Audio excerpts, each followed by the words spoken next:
Еще раз добрый день всем. Hello once again, everyone, dear participants. We're very glad that you've joined us today. Our webinar is held in two languages. It's English and Russian. To choose the language you prefer, please click on the globe icon on the bottom of your Zoom screen.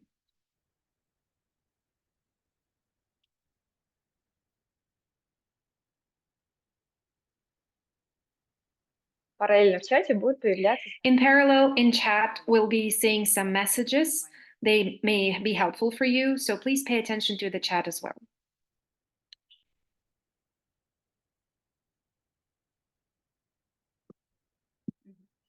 Сегодня мы проводим вебинар... Today we organize our webinar as a list in the list of webinars, and we are speaking about holistic approach to pain in palliative care. Our invited expert, very respected Dr. Guida Da Ponte from Portugal. Dr. Da Ponte is a consultative psychiatrist in Barreiro-Montijo, Centro, Hospitalar, and she researches the holistic approach to pain treatment, and she understands what it takes to overcome different parts and different categories that are all together creating total pain. Thank you very much, Dr. Da Ponte. I will leave the floor to you in just a few seconds, but I'd like to just give you a few more comments before we start. The next webinar that we'll have in this series will happen on the 9th of April. It will come very soon. It will be all about pain assessment and therapy in palliative care. And our invited professor, our invited speaker for this seminar is Professor Nicoleta Mitreia from Romania. And the final concluding webinar in this series will be organized on the 29th of April. It's about choosing the right opioid therapy. And the invited expert is Dr. Narine Movsisyan from Armenia. Our webinars will be devoted to psychological pain, existential feelings and sensations in terminal pain. We'll be speaking as well about the importance of psychological support and delicate communication with this category of patients. Dear colleagues, I'd like to say also just a few words about PASTE. My name is Diana, and I represent the Foundation for Palliative Care Education called PASTE that was founded in 2017. It's a charitable foundation that supports palliative care professionals in the Caucasus, Central Asia, Eastern Europe, and the Baltic countries to acquire knowledge and exchange experiences. You see in the chat the link to our website. There in the publications section, you are absolutely welcome to learn more about our recent webinars, to read our digests. Please subscribe to our newsletter. It will be very nice if you do that, both for us and for you.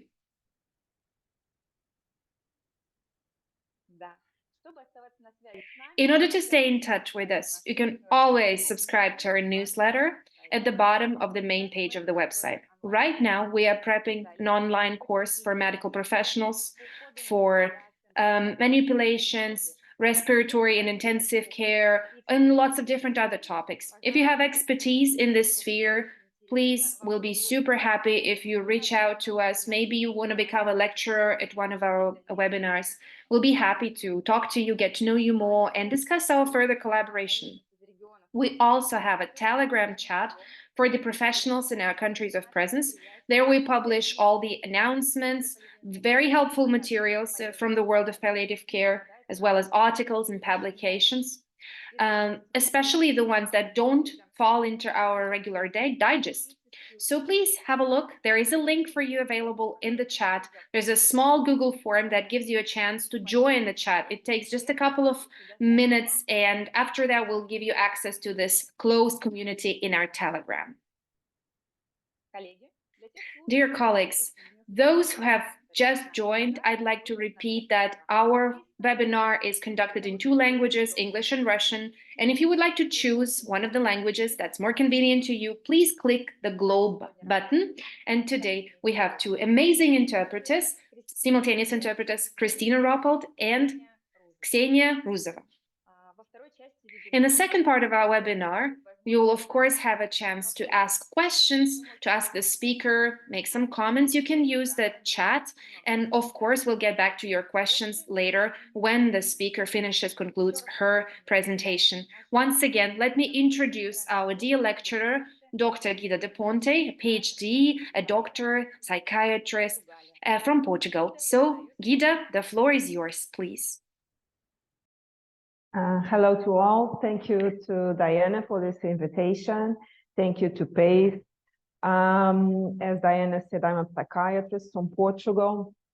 So the goal of this session is to introduce you about some scientific knowledge about psychological pain, specifically in palliative care patients. I will share my presentation.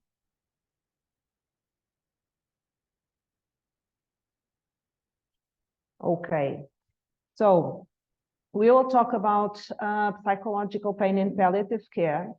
But first, and because Diana asked me about what is our situation in Portugal about palliative care.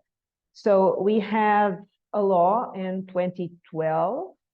It was our first law in palliative care. It was a general law. And the law introduced the main concepts about what is palliative care, integration of care, so basic concepts, but also the rights of the patient, the responsibilities of the state, whatever the national health system had to do to give palliative care to our patients.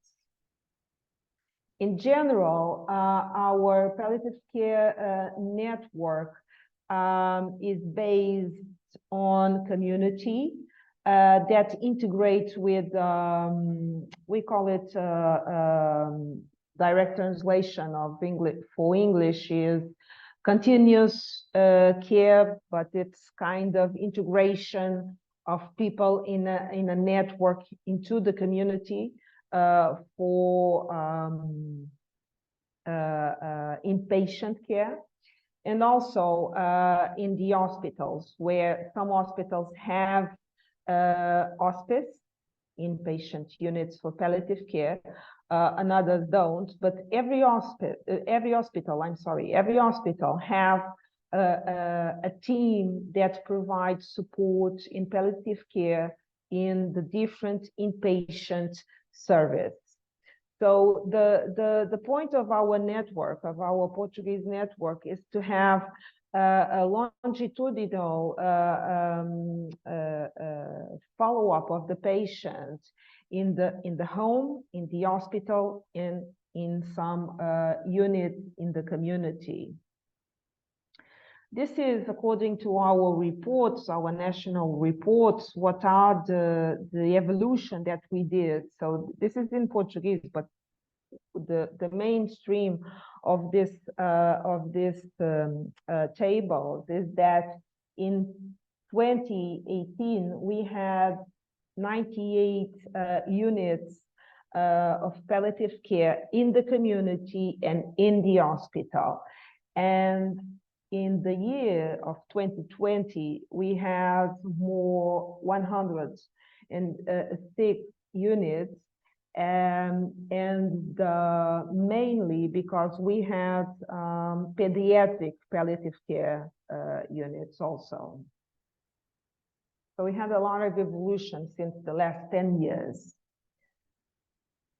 So, but starting about the topic of our conversation, that is about psychological pain, I did an approach according to Cecily Sanders about total pain and her concept of total pain.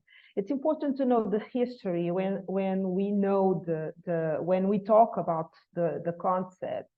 And it's important to know that pain started as a medical specialty in the 50s, where it started as an approach to a multidisciplinary team that started to look to pain, not also the acute pain that, you know, have a functional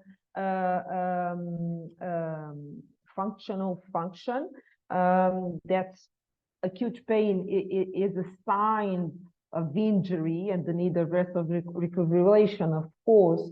But since then, doctors start to give some attention to the meaning of chronic pain that is dysfunctional and without an adaptive purpose, but has also a meaning, namely in terminally ill patients. So, what Cecily Saunders said is that pain must be conceived of something more complex than a sensation alone. Pain is not only a physical pain, but it's a more complex and with a multi-component aspect. And what Saunders said was that mental distress may be perhaps the most intractable pain of all, as mental distress can influence the intensity and the meaning of physical pain. And sometimes physical pain is not only a sign of physical pain, but also a sign of mental pain. So there's a separability of physical pain from mental process. So we can't treat pain without looking for the patient as an individual, looking to him as a person, and understanding what is the meaning of the pain for that patient in particular, because every patient gives a different meaning for the pain he feels. Saunders also give attention not only to pain, but also about to the communication between patients and health professionals.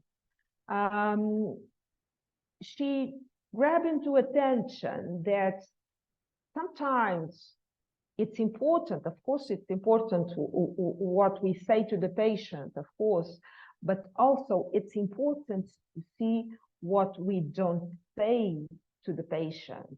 And sometimes the silence have a big power, have more power than the word itself. So the relation between health professionals and patients is quite of extremely complexity. And we need to grab into attention all the kind of communication that we establish with them.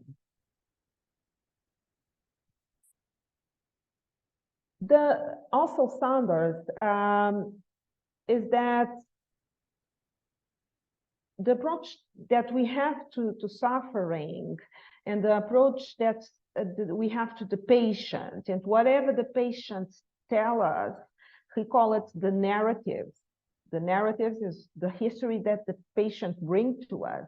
That is not only the history of the characteristics of the pain, but is also the history of his life. And all of the components of the patient's life have meaning and importance to pain control. This is here in pink is a narrative of one of the patients of Cecily Saunders. When Cecily Saunders started to describe total pain, this case of this woman have a lot of importance, because when the woman starts to tell Saunders what kind of pain she felt, she said, all of me is wrong. All of me as a person, all of me as an individual. So the pain of this woman was not only the pain, the physical pain, but the emotional pain, the social pain, the problems that she had with the family, all the suffering So this is total pain, all the suffering in the different spheres, psychological, emotional, social, and spiritual parts of the patient. Also, what Sandra said is pain is something indivisible from the body and the personality, as it means that every person make his own interpretation according to the people, the person they are, of the meaning of the pain. So in conclusion, we have to know the person, the patient. We have to know the patient in particular to understand what kind of pain do he have. So this is also, it's kind of conclusion. So total pain is physical symptoms, is mental distress, it's social problems, is emotional problems. So with this, she make a new conceptualization of pain that is total pain. David Clark, he did his article that I'm talking you about in the slide, and he said that talking about pain at the end, it's a paradox, because we are talking about pain as a physical sensation, but the paradox of pain is that physical is a kind is a manner of the symptom of the whole suffering of the person itself has to it's its manifestation. So it's a paradox, as we say, pain is physical, but pain is not only physical, it's the whole patient itself. So in the conclusion, we have to humanize physical suffering. Humanization is an approach to the patient that at the end is what I'm saying you about in this session. Humanization is see the patient at the patient itself, not only as a symptom. For Sanders, much of our total pain experience is composed by our mental reaction. So the physical pain itself, the hardest part to treat is not physical itself, but is whatever is beyond the physical part. And the physical pain is a kind of manifestation of the psychological pain. Also Sanders, and she was very influenced by an Austrian psychiatrist that was Viktor Frankl. So for Frankl, the experience of suffering was an opportunity to have meaning in life.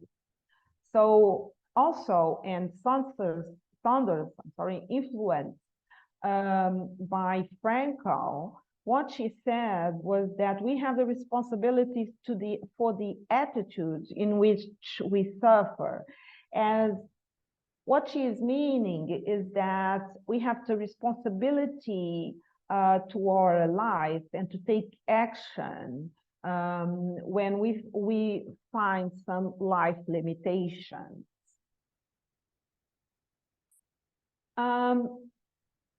Also, and because of meaning, and we are talking about spiritual issues, meaning existential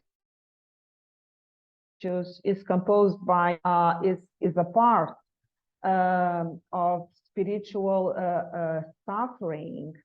And what Frankl said, also supported by Sanders, is that life has a meaning and has always a meaning at the end. And when we find the meaning of that, we can control our suffering, because suffering has a significance. So in terms of brief of what I'm talking about, for Sanders, total pain is not a concept, is not only a concept, it's a holistic approach to end-of-life care, is a way of seeing the patient, is a way of treating the patient. Because when we are talking with the patient, when we are talking with the patient, we are listening to the patient. And when we listen, we treat the patient because we hear the suffering. Also, it's very important to not only treat the patient and give attention to the patient, but the people around them as their family. Sometimes we forget about the families because we are totally focused on our patient. But suffering in terminal ill patients is about the patient and it's about the family itself. And these two different spheres are integrated in the life of the patient. Also, when we are talking about an holistic approach to the patient, it's very important not to forget of us, people who take care of the patient. So taking into attention about health professionals and the team who take care of the patient, it's also very important. So the concept of total pain is an overwhelming experience, indivisible into constituent parts. We can take out the parts of total pain, physical, psychological, we can call it mental or emotional, social, and spiritual. So we can do this division of total pain. The thing is, when we treat the patient, this kind of division is not very simple because the patient is one, you know, and we have to treat him like his individuality. Talking about total pain and why Saunders considered this an holistic approach to the patient. It's because some problems that might seem irrelevant to medical intervention are very relevant for us and to treat total pain. So the question is not what do I tell your patients, but what the patients tell us about. If we listen to the patient carefully, we can find a lot of focus and we can identify their cause, their specific cause of total pain. And generally, one kind of very frequent form of total pain is psychological pain, manifested by social or family problems. So listen to all his life history, his daily based activities is very important for treating the patient in palliative care. In this slide, and because total pain, and I'm talking about suffering, is a complex concept. Also, it is the concept of suffering that has a lot of debate according to many authors. I bring only 3 authors that have a vision of suffering, but you will see that the founders, Viktor Frankl and Eric Castell, but you will see that the 3 of them are talking the same thing. As Cicely Saunders call it suffering, call it total pain. Cicely Saunders give a very focused message on the narrative, the history that patients tell us about, that is their physical, psychological, social, emotional, or spiritual needs. Frankl sees suffering as a way and a path to see meaning in life. He calls it transcendence, the spiritual pathway that is the process of discovering meaning in life and his associated personal growth. I don't know if you know the history of Viktor Frankl, that has a very interesting history. Viktor Frankl was, as I told you about, an Austrian psychiatrist that survived the Holocaust. So he wrote a manual that he called logotherapy, and a psychotherapeutic approach to the patient when they, as a way of finding meaning when people are faced to life-threatening conditions, to difficulties in their lives. So that's why the work of Viktor Frankl is very based on meaning and the way of finding meaning in suffering. For Eric Cassel, suffering is experienced by persons, not merely bodies. So what he says is that in the same line as Sam does, that pain is not only a physical pain, but is an expression of all the problems of the patient, and is expressed according to the patient personality and the patient's world and interaction.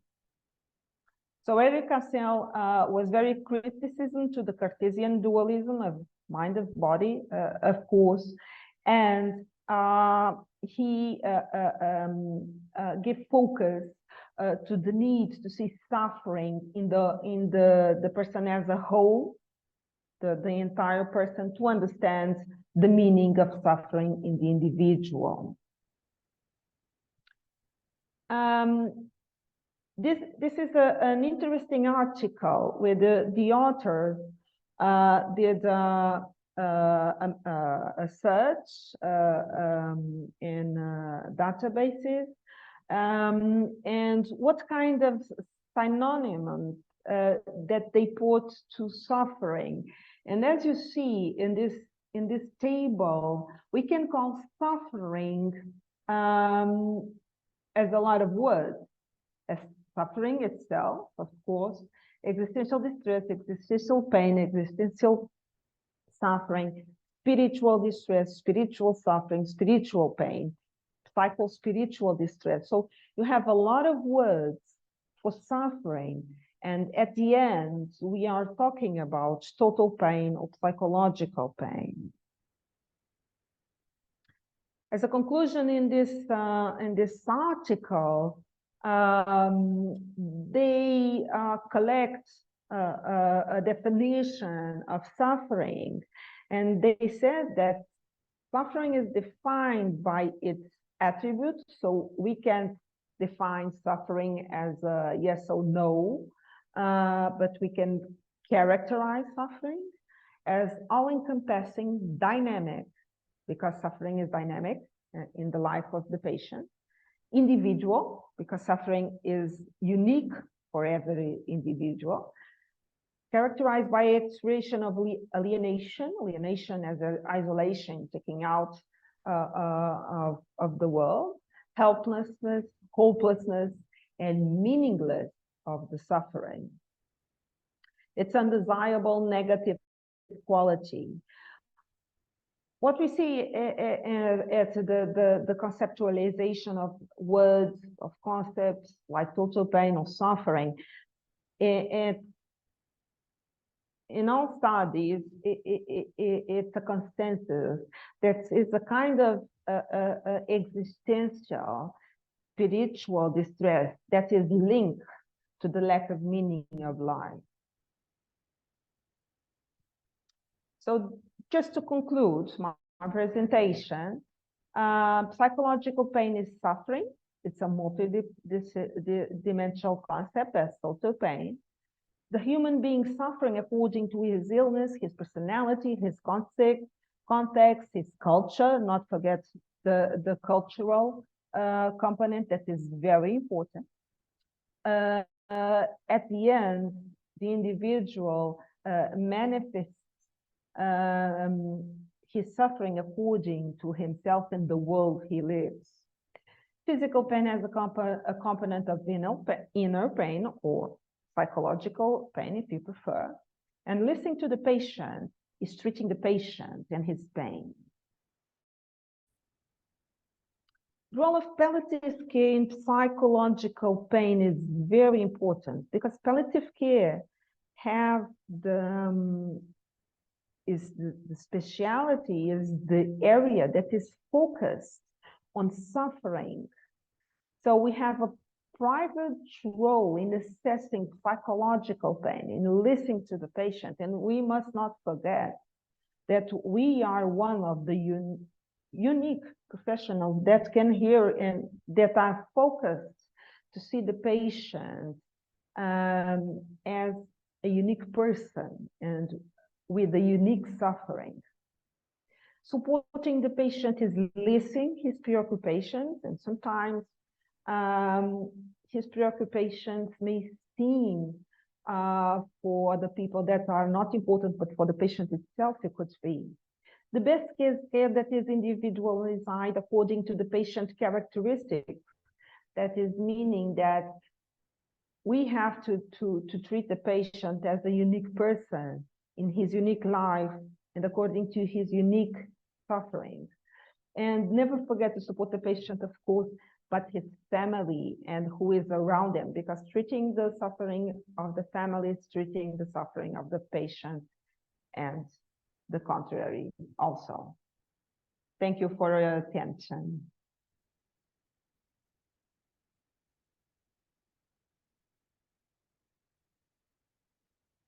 Гида, спасибо вам большое за то, что освещаете такую тяжелую, но важную. Thank you very much, Guida, for covering such an important topic. And we understand that the psychological status of the patient determines his role, and it's a very important practice. Thank you very much for your input. I would like to remind you, dear speakers, that following our webinar, we will publish the video in 2 languages, in Russian and in English. And we suggest that you subscribe to our social networks. In the chat, we are going to write the names of our social media. We would like to thank to our colleagues that sent messages to the chat. We have colleagues from Moldova, from Latvia, from other countries. If you have any questions, please click the icon raised hand and we will give you the floor. So far, let us take a look at the comments that we have in the chat. Psychological pain in patients struggling to express it. Вопрос из чата. This is a question. Yeah. Psychological pain, yeah, how when patients can't express it. Well, when you do the interview of the patient will tell you a lot of things that may, as I told you in the presentation, that may seem not important, but can be a focus of psychological pain. Never forget the component of total pain, that is emotional, psychological, that is physical, that is social, and that is the spiritual domain. In social domains, there's some kind of example that are very simple and very useful. Do the patient have problems in the relation, in the families, in the family? Do the patient have suffering because he is dying and he don't want to tell to the husband or to the children because he has afraid of provoking suffering? This is a type of suffering. Do the patient has economical difficulties? In cancer care is very frequent, people having economical difficulties, because the treatments are very prolonged in time. So people have a lot of time without working. So this is kind of social problems also. Do the patient have problems? He's because he don't know, he's feeling hopelessness, don't have meaning in his life. So the patient is asking what I'm going to do right now. My life has no meaning, what I'm doing in this world. Maybe it's best for me and for my family to die right away. This could not be a suicide ideation, but it could be a desire for hasten death that is a sign of suffering, that is hoping to die sooner as a kind of distress provoked by the terminal illness. Or if you want a simple way, but not personalized way of assessing the patient, you have a lot of scales, especially in palliative care, have a lot of scales for screening for mental distress. So that's the second way of going. I prefer the interview and the narrative of the patient, of course. Спасибо, Гида, спасибо. У нас есть еще Thank you несколько very much. приветствий в чате от We have several questions and greetings in the chat from representatives of the countries that have joined us: Armenia, Georgia. We are very happy to have you here. Moving on to the next question. между эмоциональной, духовной. How do we differentiate between emotional, spiritual, and psychological pain? A question from our listeners. How do you differentiate between different types of pain? Psychological, spiritual, emotional?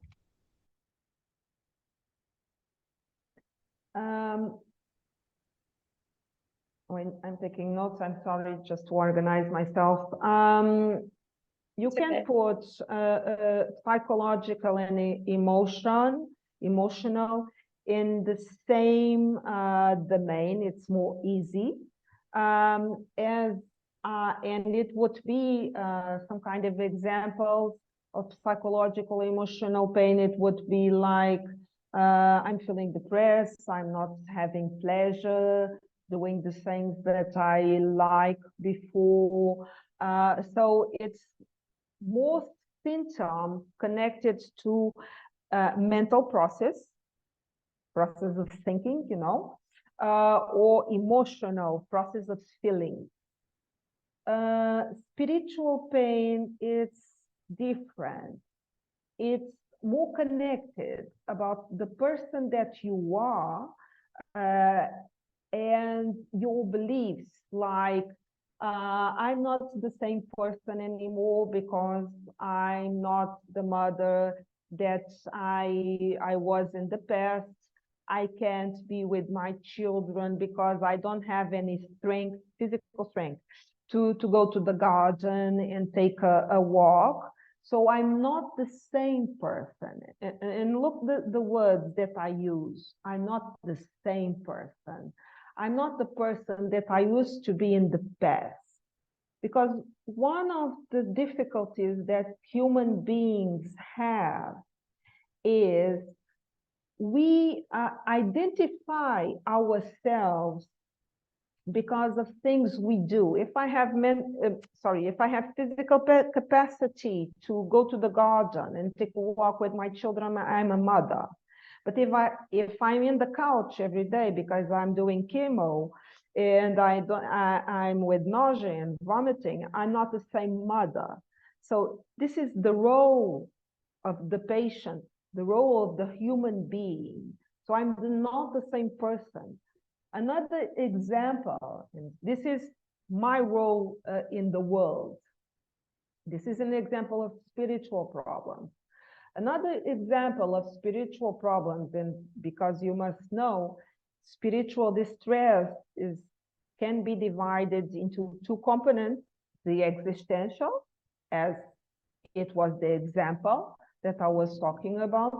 It's about the person that we are and our role in the world and our meaning in the world. And spiritual can be divided. The second component is about religion. And sometimes people make put religion and spiritual like synonymous, and they aren't. This is a second component. So the second example, and about religion, could be like why God has abandoned me and put me in this situation. So questions about God and your religion, and about feeling angry also, why God did this to me. So this is another kind of spiritual suffering. Супер, спасибо, Гида, большое. Да, Guida, thank you so much. This is actually extremely interesting, and we're really getting a lot of new insights here for our practice. I appreciate that. There is also, I have a suggestion to our listeners, dear colleagues, if you have not only questions, but maybe comments, stories, experiences from your practice, clinical cases, please raise your hand. We'll switch on your sound. Oh, I see the first comment. I guess the first person willing to comment. That was quick. Okay, just give us a second. Hi, my name is Natalia Gogitashvili from Georgia. I'm a psychologist and I'm a children's psychologist. I work in a hospice. And I would like to share your vision, please, your experience in how people manifest their pain on a psychological and spiritual level when there is a global delay in development, when you have very low intelligence level and where you have very poor communication skills from birth because of different diseases. How can the staff members of a hospice, how does Guida see, how can we build the relations so that they would be humane, they would be within the holistic approach? How do I better put that? So that it would be a good care for this child with these specific specificities. Thank you in advance, Guida. Okay, I think that I understood. Please, if I didn't understood correctly, please tell me. I think that you ask about how health professionals, how staff could do what they could do to give better support for people that have we call neurodevelopmental disorders and their family. So my answer is that Guida, I'm sorry to interrupt. It's a children case. Just that's very important. Not just people in general, but children. Yeah. I said people, but I thought children. Yes. Of course, we have children with neurodevelopmental disorders, but they are human beings. So according to the kind and the intensity of the disorder, you can identify pain in patients, because everyone has pain, yes? And everyone can express pain. When you have neurodevelopment disorders, what you have is, according to the degree of force, you have ways more, how do I call it, more primitive of suffering, but at the end, more basic suffering, you know. So at the end, what you have to do is to identify the kind of suffering of the patients and the kind of suffering of the families and giving support to them. You know, I believe that we can always help all kinds of diseases and all kinds of suffering. Sometimes the problem is that we, like we health professionals, make things more complicated than they are. And sometimes things are very, very simple. Because at the end, and when you have terminal illnesses, I know that you asked about children, but I will give an example about terminal ill and the kind of things that people ask. What people want is very basic things, and they are very basic things that are all connected in human beings, that is simple things that give us pleasure. And the secret of life and the secret of meaning is simple things. And I believe for children is more simple for them. And for us, we have to identify that simple is good. I don't know if I answer and if I give you a clear answer. I'm sorry.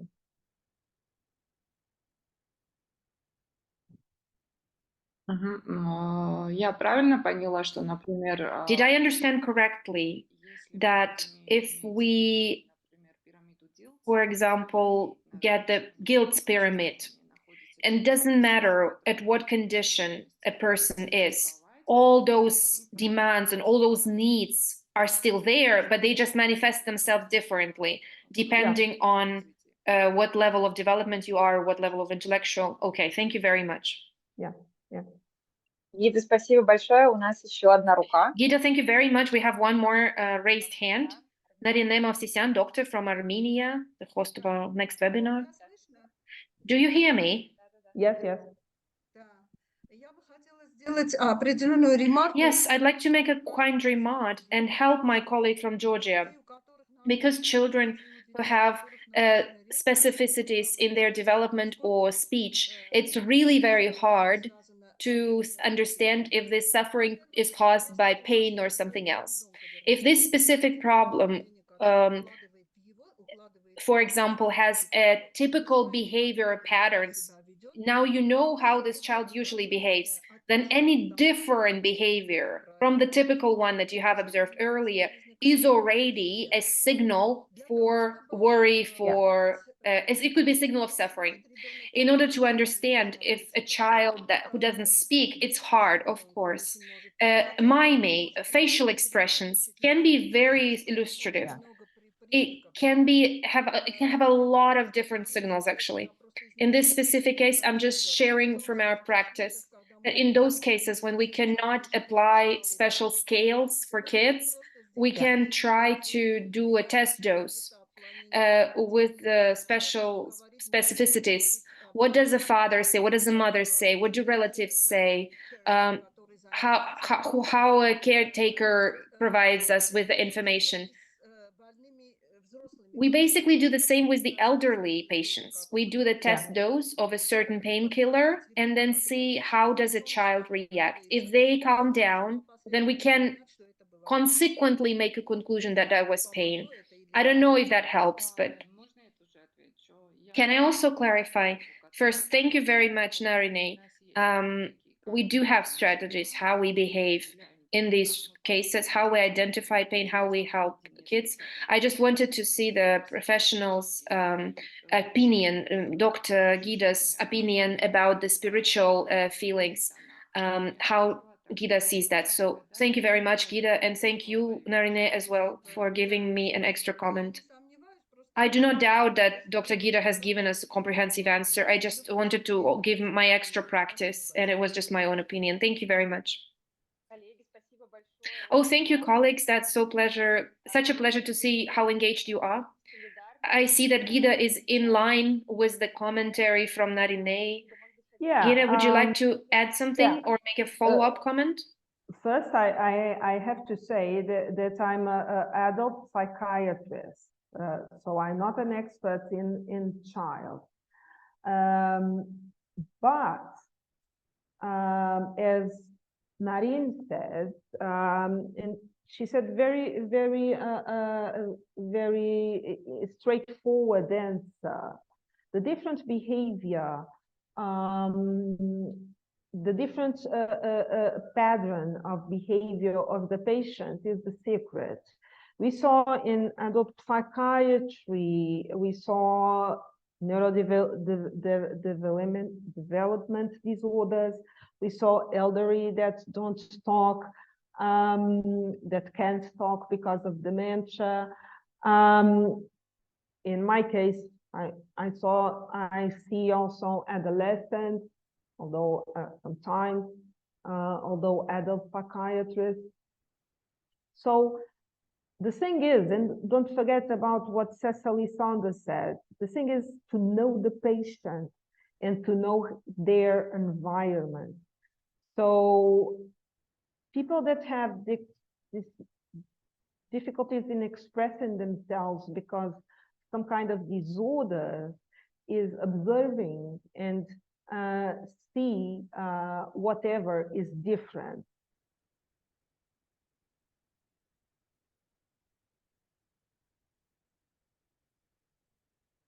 Гида, спасибо. Thank you, Guida. Yes, I see that the topic has touched the hearts and the souls of a lot of people, and we still have some comments in the chat. A colleague wants to add, Adrian wants to add a number of recommendations. They suggest, as we're speaking, we could measure pain from psychological point of view using motivational interview, standard interview, or a specific tool like the Obach and Mikalenser mental pain scale, OMP. I hope it helps and clarifies the question. Right. So I'm so sorry. I'm not a psychiatrist. That's why I'm not be right in reading out this terms. Mental pain scale. Yes. OMMP. I hope I introduced that correctly. So our colleague Adrian hopes that this is helpful to those who meet such patients. Yes. Thank you very much, Adrian, and everyone. Guida, we have one more question to you, if that's okay. Yeah.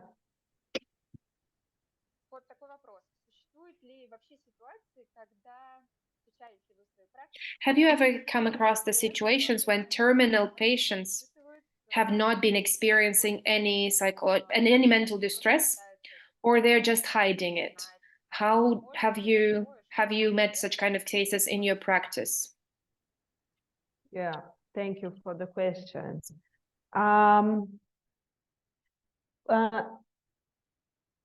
Elizabeth Kubler-Ross described the phases of grief that is well known in palliative care. So the patients do a lot of pass a lot of phases according to adaptation, to the adaptation of the disease, to the limitation of the life itself. When people are in the last phase of life, they don't have mental distress, if that is possible, but that's another discussion, that what is mental distress in terminal ill patients. But when people don't have mental distress, theoretical, they will have a good death with peace. Good death is another concept used in palliative care. That is, you have a lot of, it's another conceptualization, conceptualization. So I will put in my words in a very simple way, so I'm sorry for that. But it's a death without suffering, if you can say in this point. But that's possible. And you have a lot of techniques to help patients to have a good death. You have a lot of techniques to help human beings to adapt to suffering. One of the techniques is meaning-centered psychotherapy. That's my area of expertise. That is a psychosocial therapy that has as a goal to help patients to connect and enhance meaning in life. Because one of the major focus that we are talking, when we are talking about suffering, it's about existential suffering, psychological suffering.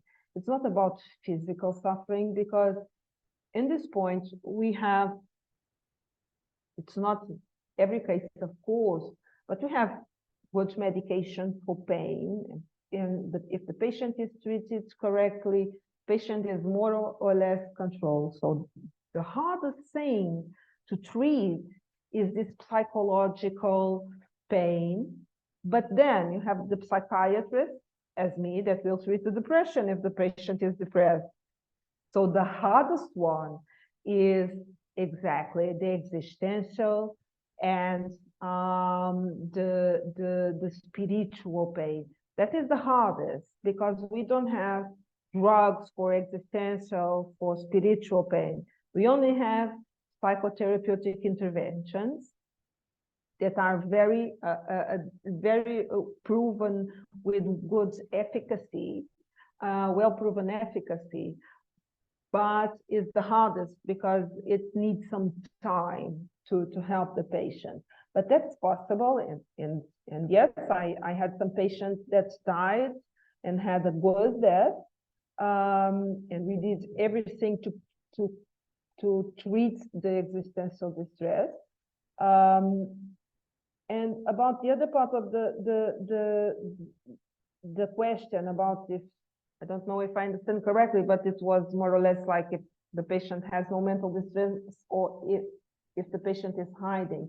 You know, when you are at the end, you can't hide anymore because suffering is overwhelming. You don't have a reason to hide anything, you know. So in generally, what you see, it's what you get, as it means what you see is if the patient is suffering, he will tell you that he is suffering, of course, or they will show you.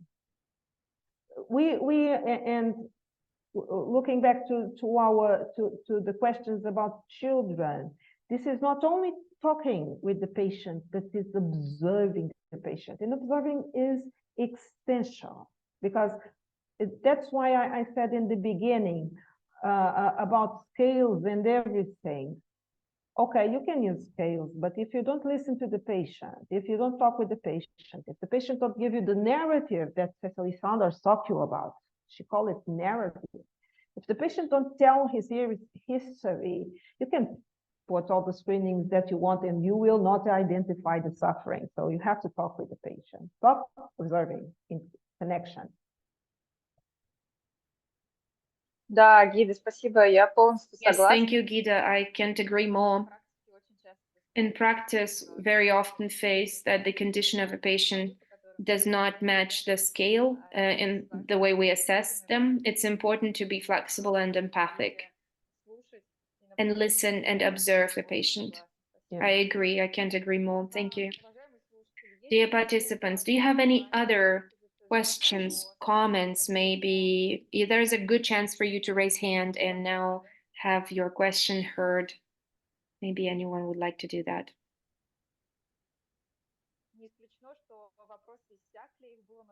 Perhaps that's it. I don't know. Maybe we have a lot of questions. I'm so happy we had this nice communication between the colleagues and the lecturer. Thank you again for your engagement. Guida, I'd like to thank you greatly for covering this very important topic. I'd like to thank PACE, our fantastic interpreters, who helped us today to make sure everybody feels comfortable in this room. I'd like to remind you that very soon we'll open the enrollment for our summer school for the professionals of palliative care. It will be conducted June 25-26th. It's going to happen in Yerevan, in Armenia. Please follow our events, register, sign up for our email subscription and our social networks as well. In the chat, you'll get all the links available. And I'd like to make a kind reminder that we continue our list of webinars. It was the first one. It was the first lecture. It was amazing. Thank you, Guida. It was lovely that you opened the series. The second webinar will happen on the 9th of April. It will be all about assessing the physical pain and about pain therapy. Our invited professor is Nicola Mitreev from Romania. Yes. And all the materials, of course, will be there available for you. The recording of the webinar will be there. And yeah. So, by the way, if you want to learn more about our news and materials, again, the Telegram chat is there for you. You just need to apply and you will be included into this Telegram chat, a closed community of professionals. It's just a tiny little form that you need to fill in. And by the way, I'm sorry, I have so many closing remarks. I'm sorry. We need your opinion. I can see that judging by your questions, by your discussion, the webinar was very relevant and the topic was interesting. Please fill in the feedback form. You have just a couple of minutes. We'll be super grateful. This will influence the quality of our work. We are always looking forward to receiving your honest opinion. It will just take a few minutes. Guida, I can see that there are so many comments in the chat from Adrian. Thank you, Guida. Thank you, Diana and the team for the webinar. And of course, yes, we appreciate every comment that you leave to us. Thank you. Thank you all. Thank you. Спасибо всем, коллеги. Yes, thank you very much, colleagues. Okay. Yes, we're out of questions, so it's time for us to conclude. Once again, many thanks, Guida, participants, and everyone. See you soon. Goodbye. Take care. See you the 9th of April. Bye-bye.